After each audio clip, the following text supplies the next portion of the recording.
So, folks, I want you to picture it. I want you to, well, by the way, welcome back. The Todd Starnes Show. You've got me, Chris Salcedo, sitting in for my buddy Todd.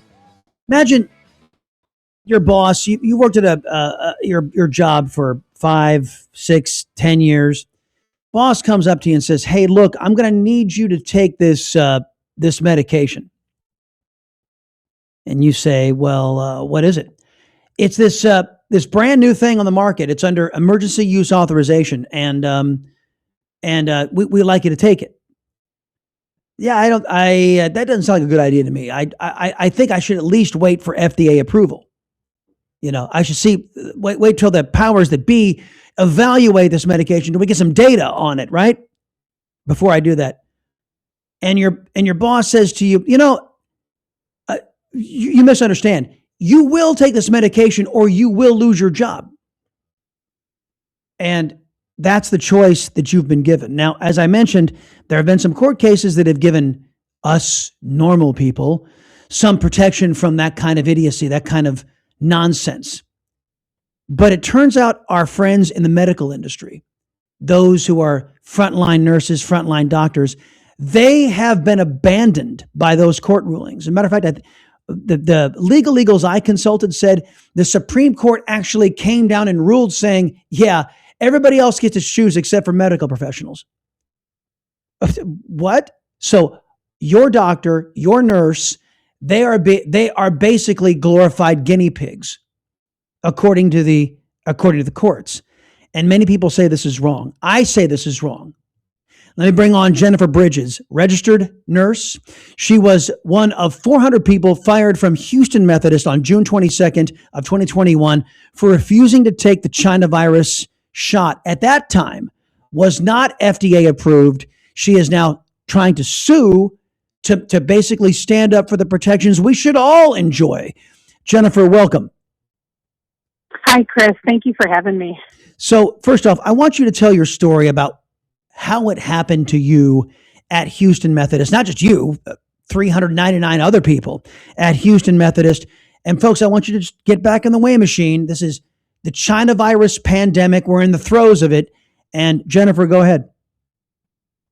Sure. Well, I want everybody to take a minute to think of also, before they started this COVID mandate with us in June of 2021, we had already worked the COVID unit like a good year and a half. Right.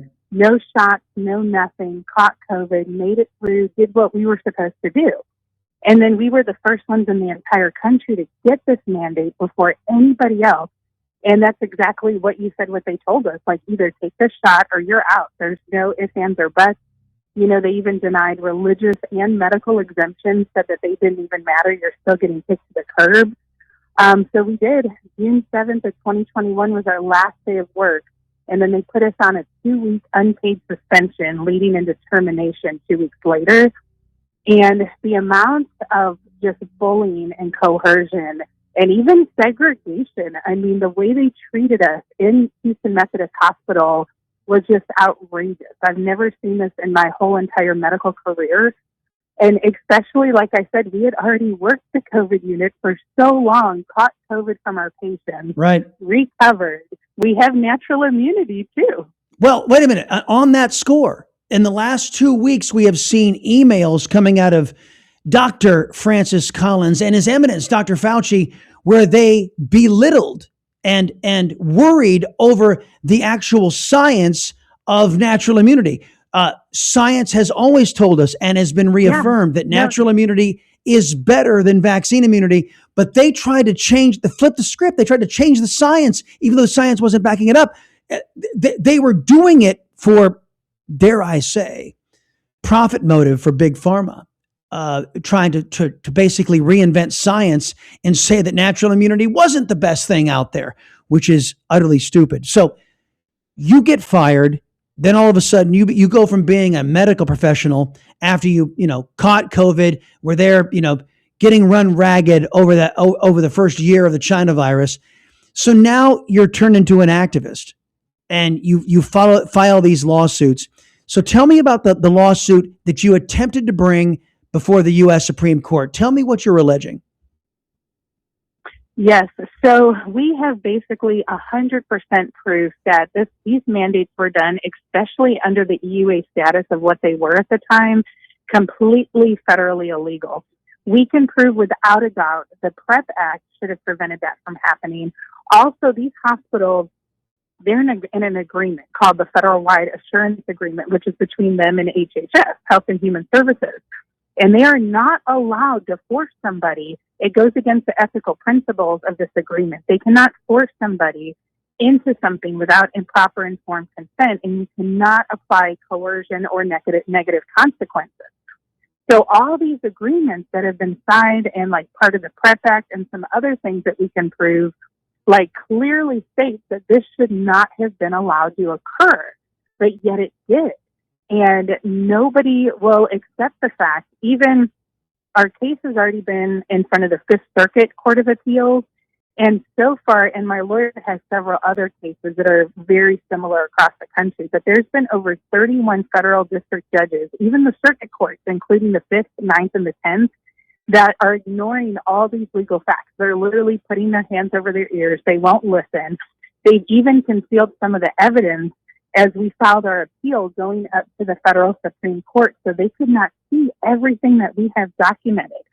And what blows my mind is they won't accept the fact that it was an EUA status. They're even trying to say that it was FDA approved, which at that time there was nothing FDA approved. No. That is just a full-blown lie. Yeah, folks, I got to get it. Let's define some terms here, Jennifer. Emergency use authorization, EUA. That's what when she's talking about EUA, folks. Emergency use authorization. That's what the China virus. Well, they weren't vaccines; they were gene therapies, according to the co-creator of the mRNA technology, Dr. Robert Malone. Which, by the way, is with the administration, Jennifer, and it just popped into my head. Maybe I should share this interview with Dr. Robert Malone so he can at least be aware and he can have Mr. Kennedy's ear, because it is a fact you took this case before the Supreme Court and the Supreme Court turned it down. Did they tell you why? Yes. Well, no, they don't tell you why. Unfortunately, when the Fifth Circuit Court of Appeals pretty much dismissed us, we appealed to the United States Supreme Court, and they get to pick and choose what cases they hear, but they don't even look. The judges don't even look at the evidence. It's the clerks underneath them that basically get to pick and choose, which cases move up and which ones don't. Ours was flat out denied on January 9th, I believe it was, but we got the verdict a couple of days later, completely denied. They wouldn't even look at it, address it, anything. Just pretty much all these judges are brushing it under the rug, like we don't want to talk about this, because they all know it's going to open up this huge can of worms. Because like you said earlier, this was all done for power and money, and the pharmaceutical companies and everyone tied to them made billions off of this. So they don't want to talk about the corruption, which they need to prevent, American citizens to be forced into an experiment moving forward. But the thing is, we do have this 28 days from there to where we can appeal to get to the Supreme Court to actually hear our case. But we have till February 5th, and even my legal representation says it's pretty much pointless. These judges will not address these facts, unless we have someone, a bigger statute behind us, pretty much backing us up to help push it through the Supreme Court. So that, of course, be like Kennedy with the HHS or the DOJ, especially, or even Trump. Right, exactly. President Trump or the Health and Human Services Secretary Kennedy, or maybe somebody with a bigger megaphone that could shame the high court in addressing this egregious oversight. It was pointed out to me that this country had to live with the absurdity of the Roe v. Wade ruling for over 50 years, and it cost 68 million babies their lives before the high courts corrected with something that was absolutely insane, that somehow people could off their children with impunity out of a right to privacy. So that was overturned, and it took 50 years to do it. So my understanding, if you don't get a miracle, if the high court can't be pressured to actually do the right thing, it seems to me that our doctors and nurses in this country will be subject to being glorified guinea pigs for big pharma if they want to keep their jobs. Is that sound about right to you? You are absolutely correct. But what's scary is it'll trickle down to everyone, because they could wait another 20 years or so for something like this, pandemic to happen again. And it'll impact our children, our grandchildren, everybody moving forward. So that's why the Supreme Court, we need a miracle. And God's had our back this whole way. I can't even tell you, but we need a miracle to just get them to look at these facts, address our case, and hear it, so they can put rules into play that'll prevent these things from happening moving forward. Because I watched thousands of people pretty much take it with tears in their eyes against their will just to keep their job. And some people, the effects that they've encountered, they can't even work now. They're on disability. Wow. They've had strokes. They've had sudden heart issues. There's a couple that I know have even died within a couple weeks of it, that worked for Methodist. They're just not talking about it. But no one should have to do that just to be able to put food on the table for their family. Yeah, I know of individuals who worked in my industry for 30 years and walked away from a major broadcast company when they were told they had to take the shot by corporatists, corporate America. These weren't even doctors, that they had to take the China virus shot or lose their jobs, and they walked away. And they said goodbye to 30-year careers. Jennifer Bridges, registered nurse, folks. She was one of 400 people fired by Houston Methodist on June 22nd, 2021 for refusing to take the China virus shot. If folks want to help, where can they go and what can they do? Well, basically, the only thing we can do right now is get the Supreme Court to take our case, which we only have till February 5th to basically file that appeal, which my lawyer's willing to do, but we can't do it without major support. So if anybody has any connections to get through to, Kennedy or Mike Stewart over at the HHS, or even Trump, the DOJ, those would be the only ones that would have the power to be able to help us push this through. Because unfortunately, we're at the end of our rope. We fought so hard, and I can't fathom letting all this evilness win.